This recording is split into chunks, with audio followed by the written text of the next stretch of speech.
এইটা হবে।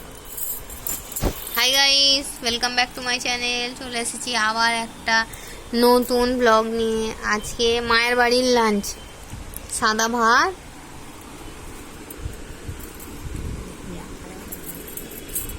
আছে লাল শাক ভাজা, লাল নোটে শাক, তাই তো। তারপরে আছে রাজভোগ চিংড়ি মাছ। এই দেখো, চিংড়ি মাছের মালাইকারি। চিংড়ি মাছের সাইজটা দেখো, হাসি।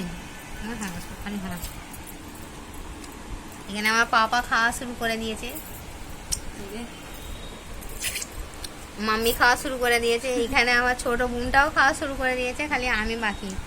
এইটা আছে মুরগির মাংস দিয়ে আলু দিয়ে তরকারি।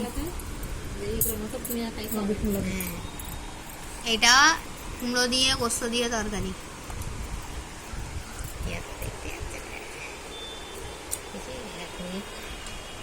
তোমরা কি দিয়ে লাঞ্চ করেছো আমাকে কমেন্ট বক্সে লিখবে, ঠিক আছে?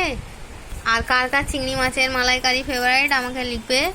কারা মুরগির মাংস খেতে ভালোবাসো সেটা লিখবে, ঠিক আছে? আমার ভিডিও থেকে একদম তরকারি টেনে নিচ্ছে, সবার খিদে পেয়েছে, ঠিক আছে? এই বলে ব্লগটা ছাড়ছি। কে কে খাবে চলে এসো।